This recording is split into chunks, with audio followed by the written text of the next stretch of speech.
the whole world has adapted to me, and it feels like it just the whole world is it revolves around me in winter, and I like that a lot. Brunch. Hit it, boys.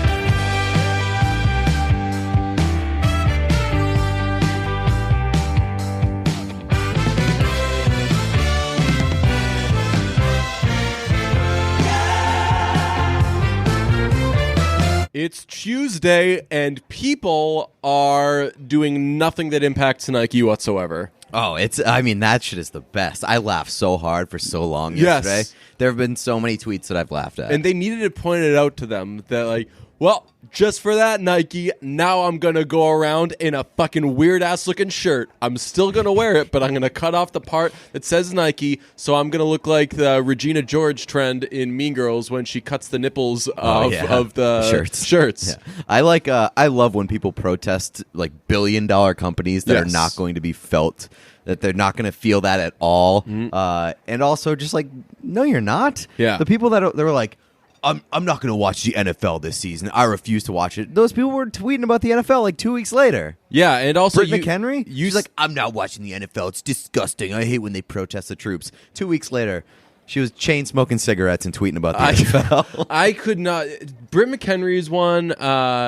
Who else? There are some people that. There's this guy that like used to. I don't know if the website still exists, but this guy ran a website that was about the Boston sports media. And it was very helpful back in the day because there was a lot of moving and shaking. Everyone was leaving jobs. And I would read it just to kind of keep up with who works where anymore. And then now he just mainly whines about everything all the time. Oh, is it Turtle Boy? No, not Turtle Boy. Although I have a funny Turtle Boy story. Someone in my life, someone close to me,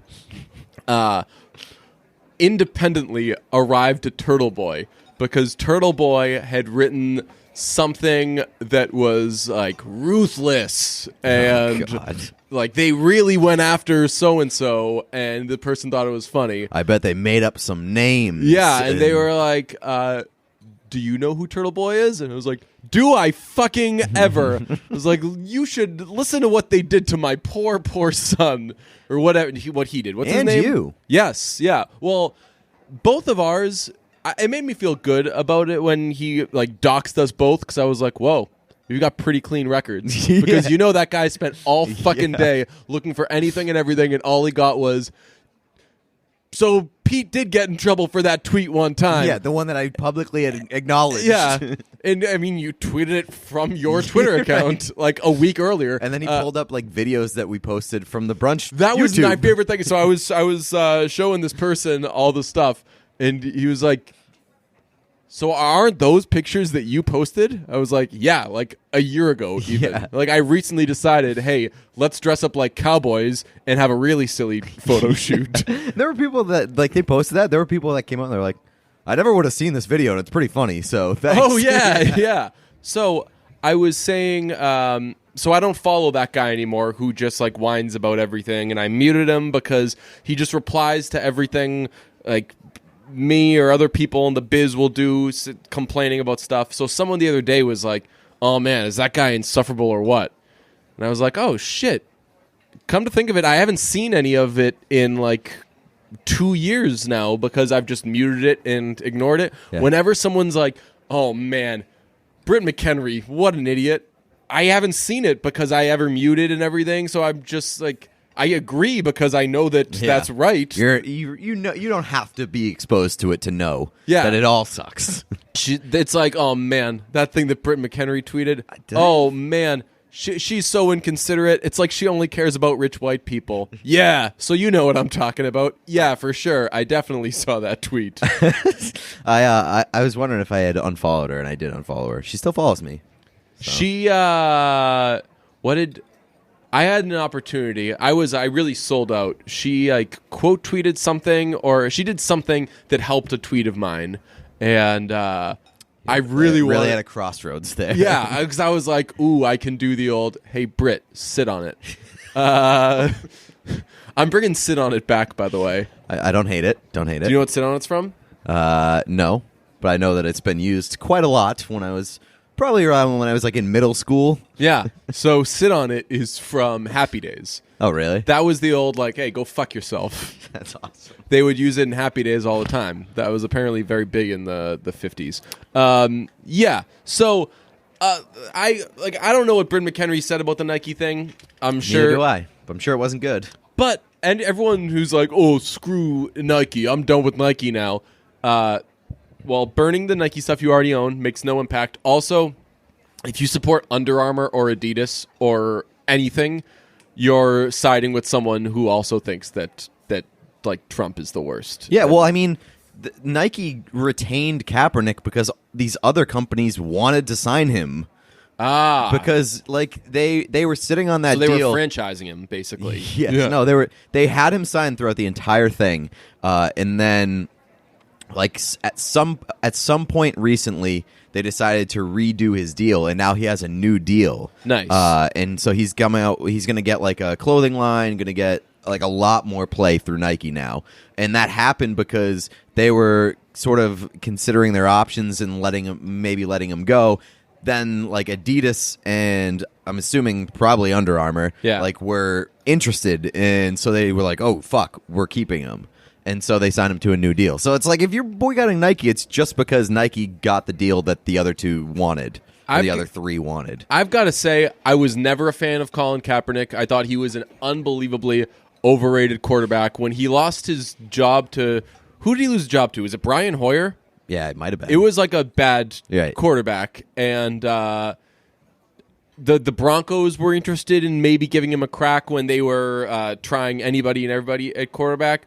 Colin Kaepernick could have stayed in the NFL and made like $3 to $5 million a year, and been like a pretty bad player, which is what he was. He could theoretically still be in the NFL if he was willing to take less money. Absolutely. Well, unfortunately, if he didn't kneel, then this would be a moot point. He'd be bouncing around the league for another 5 to 10 years. There are some terrible fucking backup quarterbacks. Well, there are some terrible fucking starting quarterbacks. Nathan Peterman is starting this year. Nathan Peterman's not that bad. He's pretty bad, dude. People are going to be surprised when they see that. Remember, Nathan Peterman came in the was it the divisional round against the Jaguars? They sat Tyrod. I'm mad at you. Tyrod. I'm pretty mad at Tyrod as a name pronunciation and stylization freak that I am. I'm pretty mad that Tyrod Taylor went years and years in the NFL as a starting quarterback. It's like the second most notable job in the world. I know. And he was just totally cool with being called the wrong name. That makes me think so much less of Tyrod Taylor. And I always held him in very, very high esteem because we're getting some dummies as quarterbacks these days. Right. Like Mitch Trubisky, all these guys. You're getting some real clowns coming in. That dude from Hard Knocks. Yeah. Brogan Rogan? Yeah. Oh, I fucking hate Brogan Rogan. Sucks. I hate Brogan Rogan. Did you see? He gives me douche chills every time he's on. Exactly. Oh, such douche chills. He when he was like, "Yo, tell how we met," and she's like, he slid in my DMs and was like, "When are you giving me your number?" I was like, "That is the worst." And then it cut to him, and he was like, "Power moves only, bro." That is so not a power move. It's not. That is. I wrote about that. I was like, this is how do you like brag about that? That is the worst opening line ever. That is so. I dated a girl who guarantee their first date was at like a Buffalo Wild Wings. He's like, "Yo, you want?" Yeah, there was some dry rub involved. Yes. Heyo. I dated somebody who like we knew each other and we followed each other on Instagram after knowing each other for a while, and she was like, "Hey, long time no see," and then we started talking, and then like we got together or whatever. And I never let her live that down. That I was like, "Hey, remember that time you slid in my DMs, you fucking loser?" Sliding in the DMs is not that's not a fucking power move at all. I think it can be. Oh my god, that is the sheepiest. I think it can be if you have a good opening line. I think that's the point. I think there's no shame in sliding in DMs, but I think that you have to bring it. And like if you're sliding in, "Hey, when you go give me your number," like Fuck off. Can I tell you something? This isn't going to surprise you. I've never slid in DMs Yeah, that and doesn't brought surprise me at all. DMs are the part of why this world's going to end in You're a 1 big year. off the grid guy, or like shut off, get me away from the internet sort of type of person. Absolutely. And so I think that it doesn't surprise me that you're like anti DM sliding. I used to not ask girls out over text. Yeah, that's I would if I was gonna. It's a little much for me. I'm not calling somebody. If I wanted to take a young woman out to dinner, I would place a phone call, and then it would go to voicemail because they'd be like, I'm not gonna fucking answer the phone, especially not from this guy. Then when they didn't answer, I went to the hardware store, got some duct tape, and went over. Threw them in the trunk of my car. So, I would say that not doing the DM sliding and texting thing is. Well, I guess it is different, but I text now. Whatever. Yeah. I've come around on text messaging, but I'm not happy about it. It's not like a thing that's looked down on anymore. Everybody is doing it. Right now, it's like the way that you communicate. Unfortunately, right? It's normalized. Yeah, but what's going to happen is there ever going to be a step further than text messaging? Is there ever going to there can't be a quicker way, right? Like a fucking Snapchat. Well, like there's Snapchat FaceTime video and shit like that, but that's just like calling. Like, do you remember when? I think that's a higher step up than a text message. If you FaceTime somebody and ask them out, yeah, because at least that's like face-to-face. At least that's a face-to-face communication. That would. It's the same thing as calling somebody, except you're seeing them. Yeah, but like, what? Then you have to get into like, what do you wear when you FaceTime somebody to ask them out? No, you don't. Yeah, because like, how are you presenting yourself? Yeah, I guess. Then you're not entering into slob. Then you're backdooring your way into the like Instagram again, which is the whole fucking problem in the first place. I don't know. Like, unless you're like on the couch, like fucking shirtless and have like chips on your chest, I think it's fine. That's how I look when I call girls true. to ask them out. So not surprising. That's the that's the. How did we get here? I don't know. I think that I don't want to blame it all on the Trump election, but. It didn't help. I've been hearing the discussion, not in here in this society. I did counteract Big and Rich's sound guy by making a Nike purchase, though. Oh yeah, yeah. What'd you buy? You're gonna be mad at me. Oh, I bought the yeah. Kyries. No, you told me that. Yeah. But I told you I'd already bought them. I was waiting. Oh, you son of a bitch! I was waiting until Monday to buy them because I knew that East Bay was having a 20% off sale. Oh, so I had said on like Sunday, Friday or something that I was getting them, and then you texted me. I think Sunday. You were like, "Yo, how cool are these?" I had definitely said before I was getting those though, so I didn't feel bad being like, "Oh, I already got them." I don't know. Not to me. I saw them on Twitter and I was like, I gotta get those these. ones are so good because they're like very loud, but they're like fuck. Throwback. They're like in like a very weird color scheme. They're like yellow and red, and they're yellow, red, like, orange, purple. Yeah, they're like flames. Yeah. Flames on the feet. Yeah. I'm pretty jealous that you got those. I'm thinking about. Did I show you the ones that I think I'm gonna get? Yeah, those are on sale. Yeah, I know. Which is why I think I'm going to get them. It's taken me too long to get Kyrie's, but I was it worked out very well that all that shit went down. That motherfucker hasn't put out the goddamn Toy Stories. I know. If those come asshole. out, yeah, I think that if those come out, because sometimes Nike just puts things in stores. That's the way. That's I think what they did with these with the 1970s ones that I grabbed, but. A lot other times it's like you got to go on the app and you got to do it. It's like buying concert tickets and there's like priority shit. When he came out with the graffiti ones, I tried to do that and I was like, I don't know how to fucking do this, so I just didn't get those shoes. I've become a big kicks under cost guy. Do you know that? KFC tweets about that. Yeah, all the that's time. how I found out about him. But like that is a awesome Twitter account. So they just tweet out whenever shoes are on sale. So that sounds like it kind of sounds like frugal male fashion, but with frugal male fashion, there's a lot of shit being thrown up there. With kicks under cost, if it's not that often, I would fear that you would just end up with the same shit as everybody else. Is there enough of stuff they're throwing out there? Oh, there's like a handful of shit every day. And I think I've gotten my last like 2 or 3 pairs of sneakers from there. And I haven't ran into anybody with the same ones. So nice. I'm going to give them a follow. They've got 86,000 Twitter followers. Speaking of fashion stuff, I think one of my newest favorite meme trends is the can't wait for the weather to get colder so I can really start dressing. Have you ever seen that? No.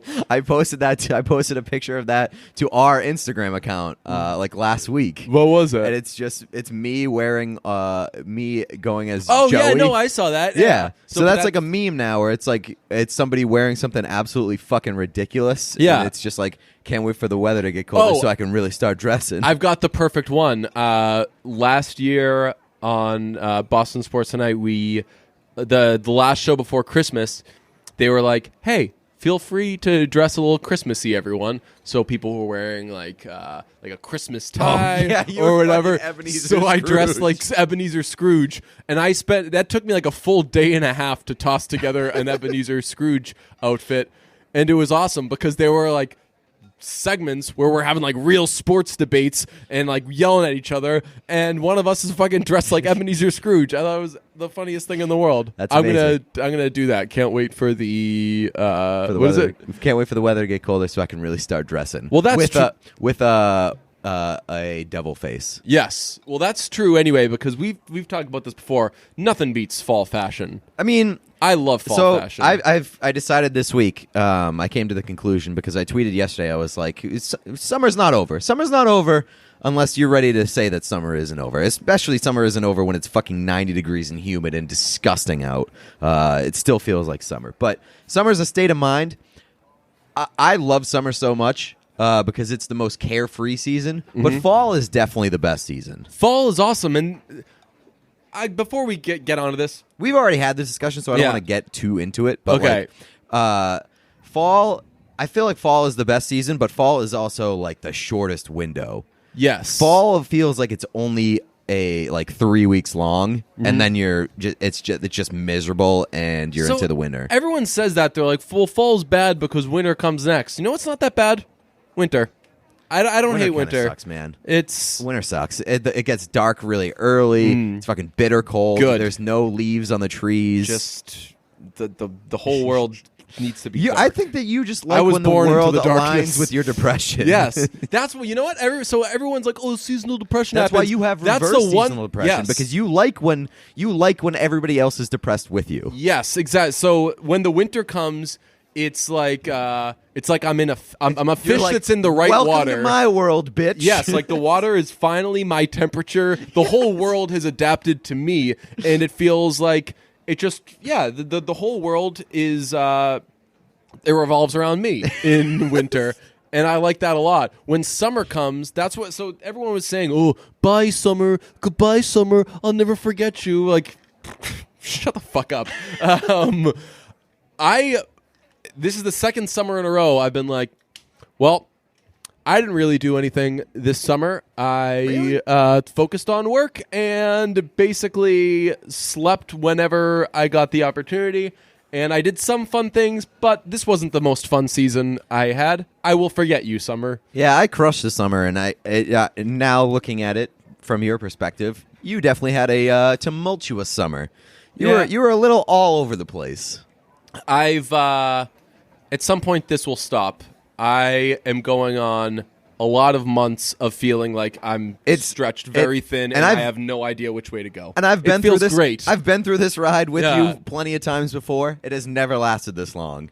Yeah, whatever. We'll get there. Tell you what, though, on Thursday night, football will make its long anticipated return to living rooms across America. That means bragging rights and huge cash prizes are up for grabs at DraftKings.com, the leader in 1 week fantasy sports. And before you skip past this to anything else, do this, people. Yeah, man. DraftKings is fun. Do the DraftKings thing with us.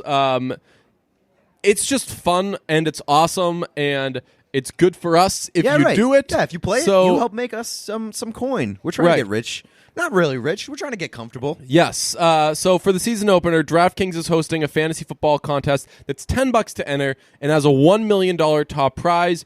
And for a limited time only, if you sign up with the code BRUNCH, today, DraftKings will give you free entry with your first deposit. So do that. Just do it. Single game showdown is the newest way to play. All you have to do is draft 6 players from Thursday's game, stay under the salary cap, see how your team stacks up against the competition, put your football knowledge to work, and you could win $1 million while watching the season opener. This is really easy to do. If that sounded daunting at all, it's super intuitive, and it's really fun. I only do one fantasy league, but the DFS stuff every now and then is fun to do. So if you do this on Thursday or play on Sunday, whatever, it helps us. We want you to do that. The top prize, as I said, $1 million, but you don't have to come in first to be a winner. There are $2.5 million in total prizes, which means thousands of winners. So download the app or go to DraftKings.com now and use promo code BRUNCH to sign up and make your first deposit. When you do, DraftKings will give you a free shot at $1 million this Thursday.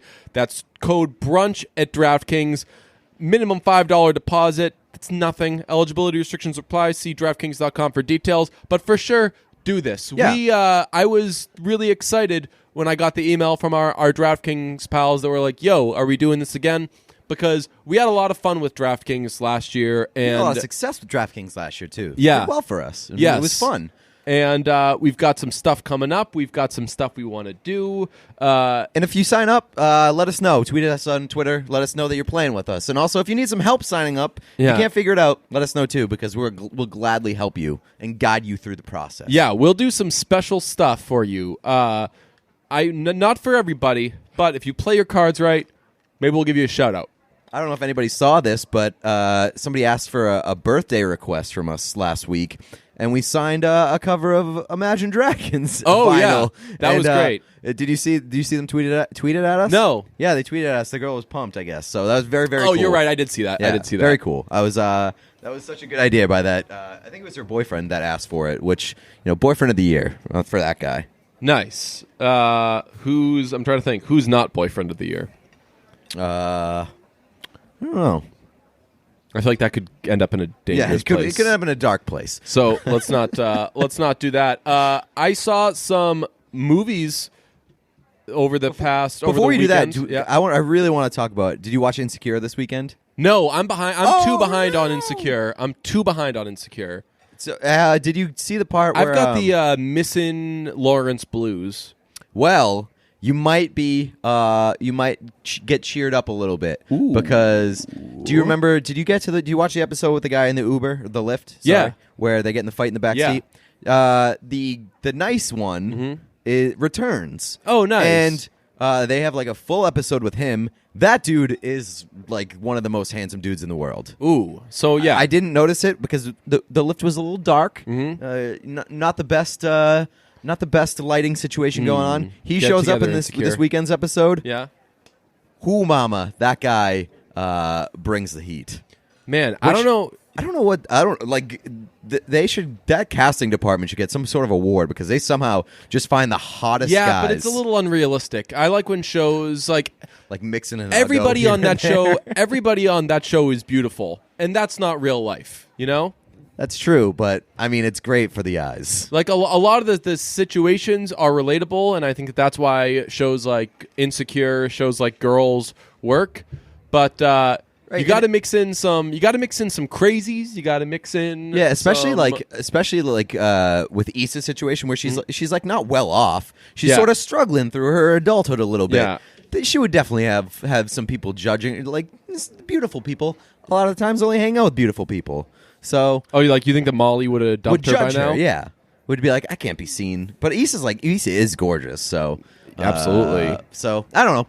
It's a collection of beautiful, beautiful people on that show, and I enjoy it. Yeah, I've got to get caught up. I'm a little downtrodden without Lawrence. I'm missing my king. I think you're gonna like the new guy.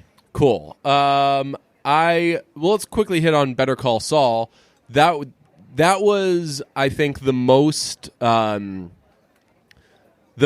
what people were hoping for when Better Call Saul started. I think they wanted like a lot of kind of flash forwards, flashbacks, things that were really, really connected to Breaking Bad. Mm-hmm. And that whole episode was a lot of. I mean, they showed Saul getting ready to go on the lam, which was really cool. That was a really sort of jarring thing because I feel like Better Call Saul almost exists in its own universe, aside from Breaking Bad. So when they have those moments where they're like, hey, this is the same fucking guy from Breaking Bad. It's sort of a jarring reminder that, like, oh, yeah. Because it just, like, you don't see a lot of Saul in Jimmy yet. Yeah. Like, there are definitely flashes of it, but when they like, straight up acknowledge the fact that he is Walter White's lawyer from Breaking Bad, it's like, oh, shit, you're right. It just, like, I mean, I guess that sort of speaks to how good Vince Gilligan is at sort of like telling that story on his own. Yeah. Now that Lee Russell is no longer in the equation, I think that we're ready to anoint Kim Wexler the best character on television right now. She's up there. She is just an absolute fucking gem. I stan her when I watch now, and that was like the Lee Russell thing. Every scene he was in, you couldn't wait for the dumb shit he was going to do. I love my guy Lawrence. They've killed him. I think Kim Wexler right now, although Lawrence is dead in the Insecure universe. Yeah. I mean, sure. like, actually dead. Like, he died. He's like, well, maybe if you weren't accident. such a fucking hoe, and then he just died. Then his body disintegrated. They cut to them. They cut to like Walt and Mike and Todd and Jesse back at the shop, taking his body out of like the back of the like dumping the dirt it in a vat of acid. Yep. And then Lawrence died. It was very, very gruesome. Very, very terrible. Kim's up there. I'm trying to think who's better than her. I mean, seeing Mike on TV every week again is a real treat. Yeah, it absolutely is. Do you think they're going to kill that guy? By the way, do you think they're going to kill not archaeologist? What's the excavator guy? Oh, the second one. After he's done, you mean? Did they make a deal with the second one? Yeah. Okay, because the first one was saying, like, easy peasy, this won't be a problem. And the second one was saying, this is going to be terrible, we're going to have to blast, it's going to be really, really hard. Well, no, but I think that's the first one, the guy was too cocky and like, was not paying attention enough to what possibly could go wrong. Oh, right, because he just went like, boom, boom, boom. The other guy was like taking measurements. The other guy, this first guy used all electronic stuff. He was very, very trusting in his tools and things like that. The other guy was way more old school, way more methodical, thought it out a little bit more, took a little bit longer to consider all the things that could possibly go wrong. And what they like needed this to is do. Downtown, everything like that. Like that second guy is for sure more realistic and, is more methodical in his approach. Yeah. So and he's less likely to get caught as a result. Exactly. And that lines up with Gus Fring. Gus Fring is the most like careful person.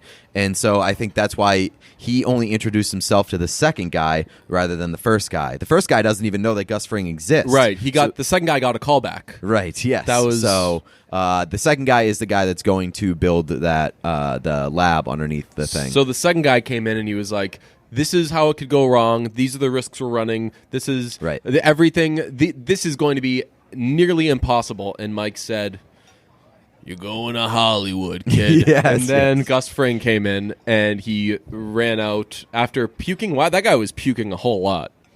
The second guy. No, I don't think he actually puked, did he? He was saying that he was going to puke, and he was sucking down a lot of water. If you're going to puke, you're not supposed to drink water, though, right? Yeah, I don't think so. It doesn't. That makes you vomit, right? There gives you things to throw up. Yeah, that's a little health tip from the guys. But yeah, I did see a couple of movies. I saw Operation Finale and I saw Searching. We should definitely talk about Searching on this podcast. My biggest takeaway from I haven't seen it. Yeah, I'm saying like once you've seen it, we should talk about it. For Friday. I've been trying. Yeah. I only have one take on Operation Finale. It's a pretty solid movie. At the end of movies, they need to stop saying, so-and-so died whatever year. He was survived by his wife and his children. They need a different word for survived. Why?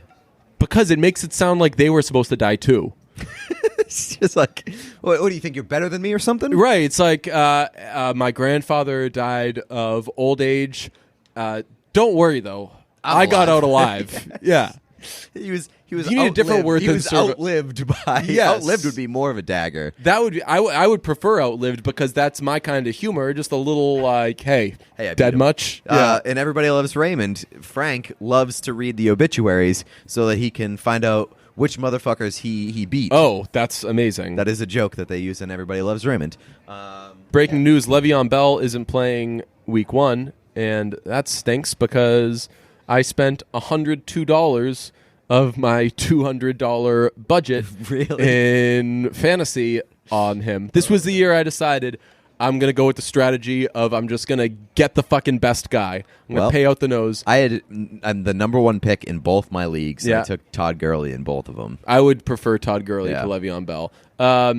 But Le'Veon Bell was not the most expensive guy in my league. Who? Saquon Barkley went for Really? 103, which is the most hilariously dumb thing in the world. I mean, a lot of people are high on Saquon. I think that he's Yeah. going to be good. Yeah, but me too. That is unnecessarily high for the first year, I think. Yeah. So where are we Play talking? DraftKings though. Use Yeah. promo code brunch. What were we talking It would about? do wonders for us. The movies. Oh, you use Movie Pass. I did. I used MoviePass to see Searching, and I did an old school go to the fucking theater and just buy a ticket in Maine to see Operation Finale. Wow. Yeah. Wow. And there were a lot of olds in the theater, but for the first time, I finally got chicken fingers in a movie theater. It was. How was it? It was fucking great. They gave me so many chicken fingers and like fries and the Even whole. AMC hooks it up with the chicken fingers. Like there's Really? there's a decent amount of chicken tenders that they put in that box. Oh, chicken tenders are so amazing. This is the latest attempt, by the way, at what my asshole friend would call the annual Deej diet. Starting yesterday, I'm cutting the shit, and I'm actually going to try to start lifting for the first time in I'm gonna hook you forever, up which with a is why I lifting plan. texted you and said, hey, you fucking coward. Hey, you big, handsome, muscular, Yeah. hunky coward. Did you like my request? Yeah. I said I need a lifting routine that doesn't involve me having to learn how to do anything. I don't Well, want to I have don't look think up that what that's anything gonna is. Why? Because I can't imagine you know a lot of things. I know how to do. No, even if it's like a fly thing, I would have to be like, "What's that again?" So yeah, No, nothing. I'm going. You're going to learn. You're going to learn today. You're gonna learn today. You're going to learn today. That's a great thing. We can keep saying that. If people still say "my wife," we can Yes. still say "you want to learn today." Yep. What am I gonna learn? You're going to learn some exercises that are good for you, and probably you're gonna be glad after. There's a little bit of a learning curve, and you once you Not a get big learning past it, curve once you get guy. over the hump, and once you Not a learn big them, humping guy either. you're going to be fine, and you're going to be glad that I introduced them to your life. But you said 3 times a week, and you want just to like not have to do very strenuous things. No, not. I'll do strenuous things, But like as- you don't want to go too far out of your comfort zone. I don't want it to be a fucking thing. Right. Like you don't want to be Is doing squatting fucking one of CrossFit. the things I'm gonna have to do? Not necessarily. You don't have to. I can if you want to tell me the things that you want to avoid off the pod, and I will tailor your workout plan to you. This is my only goal. My only goal. I don't care how about arms getting big or whatever. This is all about counteracting the way I treat my body. I just want like to be a little wider. Just like make Okay. my frame a little wider. I So- want to make there more room for all the shit that I put in it. Because when I put the That shit in is my the body best. now, it looks weird. Shout out to my pal Candace, an instructor at the Handlebar. My favorite like fitness person ever because she's got the best attitude, which is working out is not punishment. It should be something that you want to do, and it's this fun thing. So yesterday she posted this thing saying like, hey, fitness instructors, stop fucking saying, hey, you're going to burn off all the Labor Day weekend stuff you did in class this week. It's not a fucking punishment. If you had fun over Labor Day, good. You're supposed to have fun. Have this good positive attitude. It's great that she has that. For me, that's fucking wrong.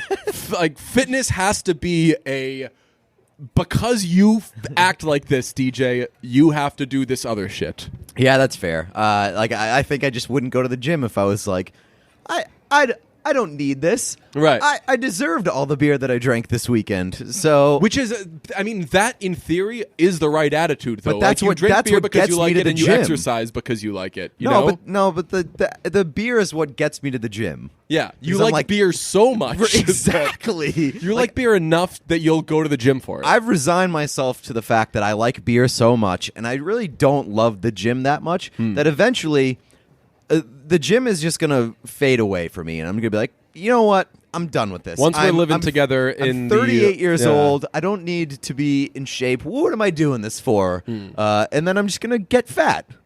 Yeah, I don't know. I could see you.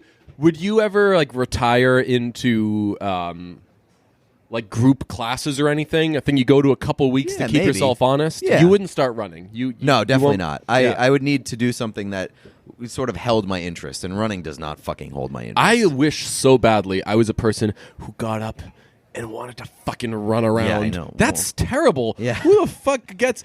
Oh. Like, what's your feeling like when you open your eyes if in the next 10 minutes you're fucking running? And people who run always do it at like the weirdest fucking times. Yeah. They'll wake up at like 5 a.m. and go for an 8-mile jog. Yeah. And it's just like, what the fuck is wrong I with think you? I need to get around to getting that French bulldog so then that can be my excuse for not running. Have you ever tried to do anything with the French bulldog? No, but I assume that they don't want to do it. Yes. French bulldogs want to do one thing. Sleep. And eat. it's hang out with you. Okay. It's like actively hang out. So if you're just sitting down watching TV and the French bulldog's sitting down, like if I'm ever like dog sitting Emilio, I'll be watching TV, I'll be doing some work on my laptop, doing whatever. And after like 4 minutes, he comes over and he's like, hey, so no rush. Don't got to do anything now, but like, you think are we gonna do something today at some point? And you're like, yeah, okay, just hang out for a minute. And like 10 seconds later, he's like,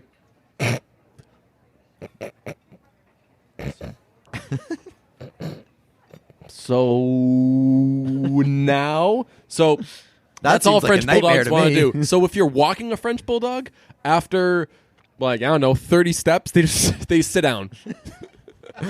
And you'll be walking down the street and they'll be like, oh, okay, wait, hold on a second. And they'll sit down.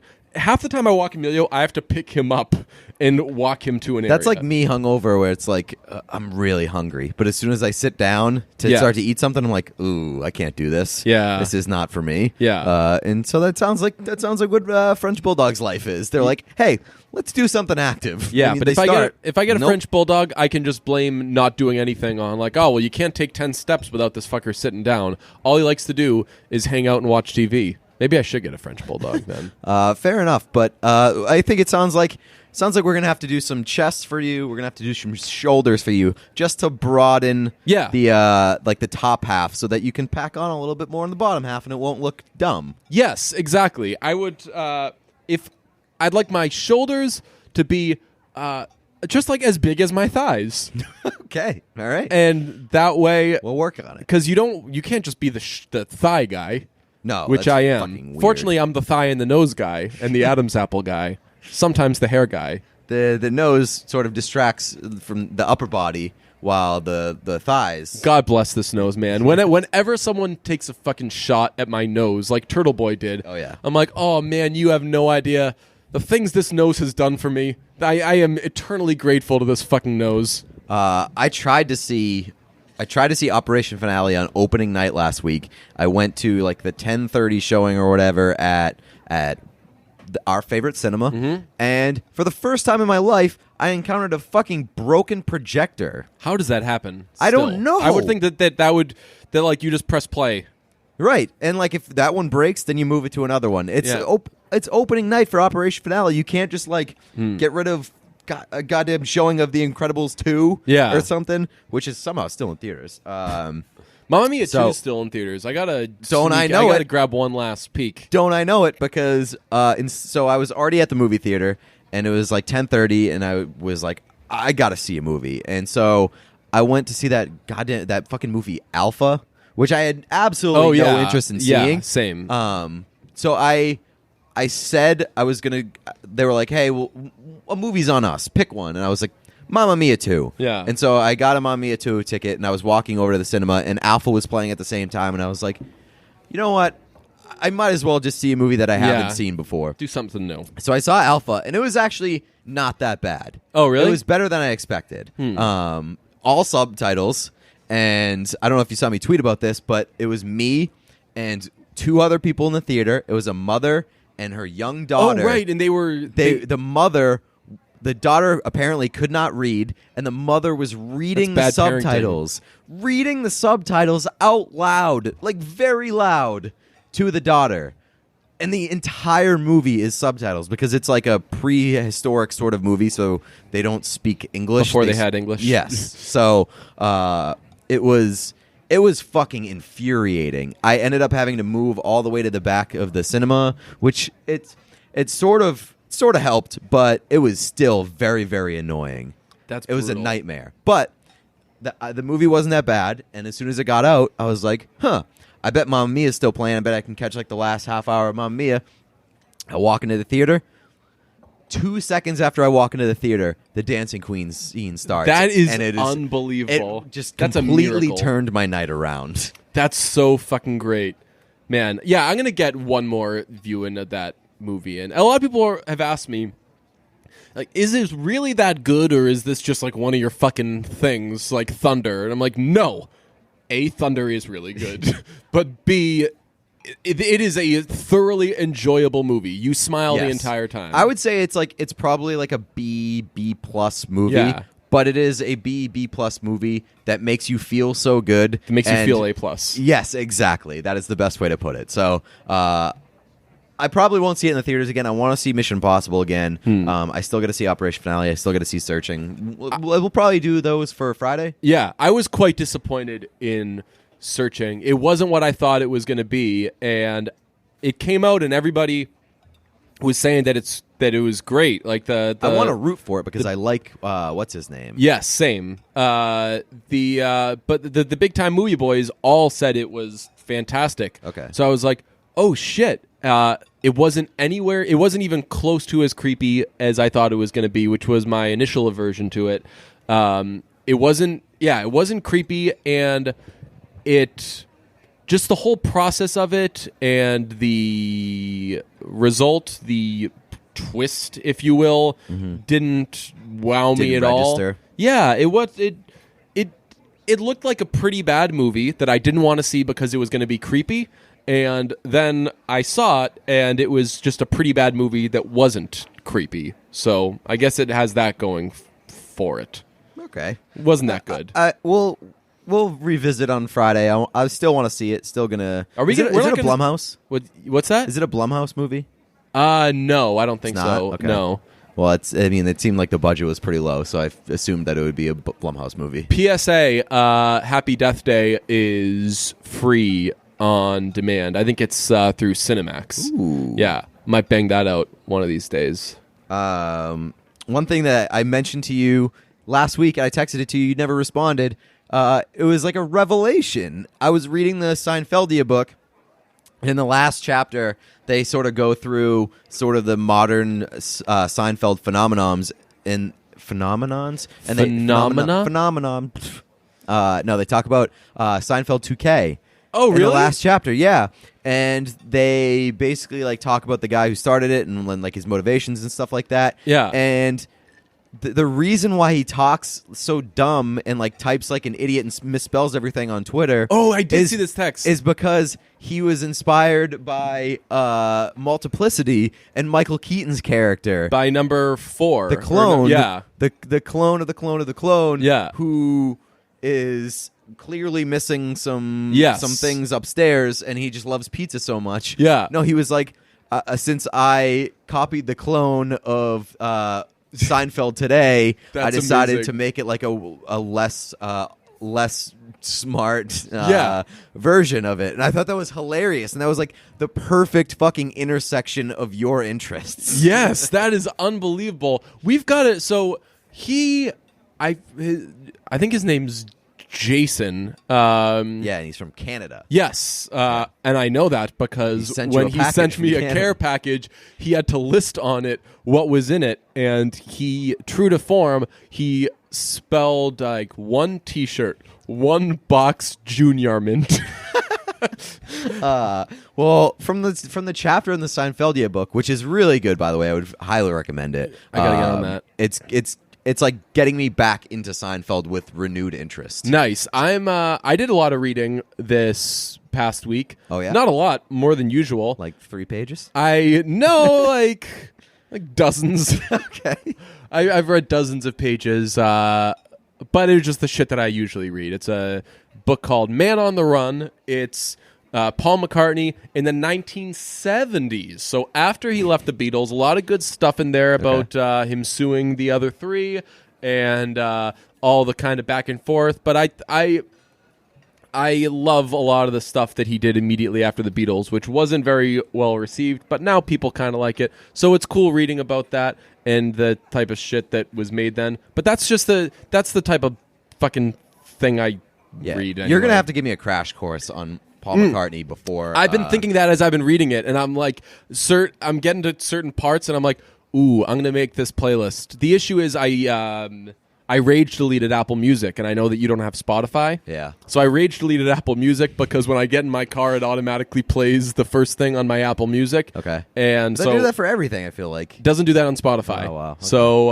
that's such a weird reason to delete. I was like screaming, and I was like, that's such a weird reason to delete like a service that has done I still so pay much for you. it. I still pay for it. God.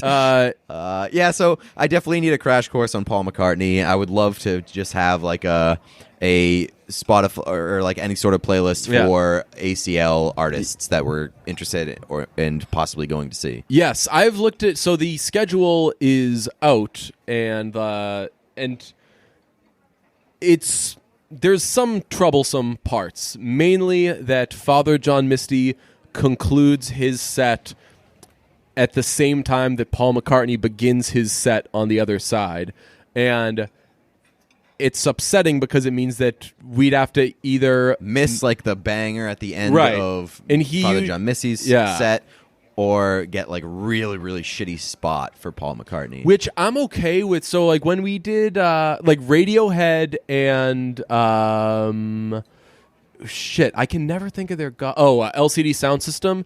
We did like we were way in the back. We just did like way in the back, but totally enjoyed it. And I think that LCD Sound System, it was almost better being way in the back because we had so much room to just fucking be idiots and dance around. Yeah, and like we were dancing during LCD Sound System, right? It was just four bros. Yeah, and it was like we were dancing on a dirt section of the field that they were playing on. So like it was night and there was a lot of lights and we were kicking up dust. Yeah, and just dancing around and being idiots, and it was great. Because I am fine being pretty far back for Paul McCartney because I know that people are going to stake out spots all fucking day. And so I'm okay with that. It is intriguing, the possibility that if we wanted to, we could be like 20 feet from Paul McCartney, which would be fucking crazy. But yeah, I think that the move, unfortunately, is just going to have to be last song of Father John Misty, start to hightail it out of there. The issue is he often closes with The Ideal Husband, which is a real good song. But yeah, who knows? I'm going to make you a Paul McCartney playlist, though, because he's the fucking best. I also finished the Hitchhiking with Larry David book. Yeah, what'd you think? I thought it was good. I thought it was the guy. The author is definitely interesting. And I thought that he was a little much sometimes for me when, like, especially when he was talking about like his the miracle. Yes, his girlfriend / ex-girlfriend. Blah blah blah. He's a guy that I know that if I spent too much time with, I'd be like, oh, fuck this guy. Yeah. I just get me away from him a little bit. We all have problems. But it was, I think you described it as like just a really good summer read. Yeah. And it was. Like, it romanticizes Martha's Vineyard like nothing else. I've never been to Martha's Vineyard. I don't think I've ever been to Martha's Vineyard or Nantucket as like an adult. Like I think that maybe I would like Martha's Vineyard now. I remember as a kid thinking that it was nothing special, but like I am a huge fan of small summer towns. Yeah, now like that is the best thing in the world, unless it's the Cape. So yeah. Do you ever go to Block Island? No, I went there last summer and it was nice. Yeah. But I'm a Maine guy through and through. Right. So this was.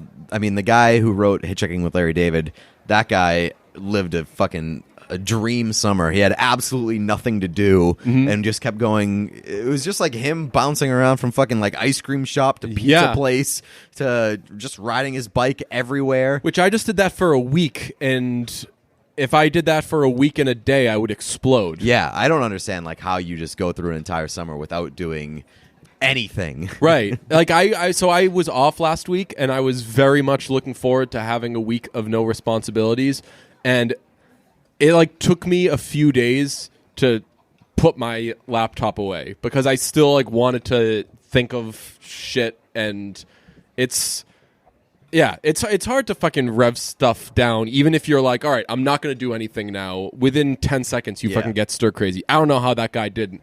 I loved the best part of the book was the dog.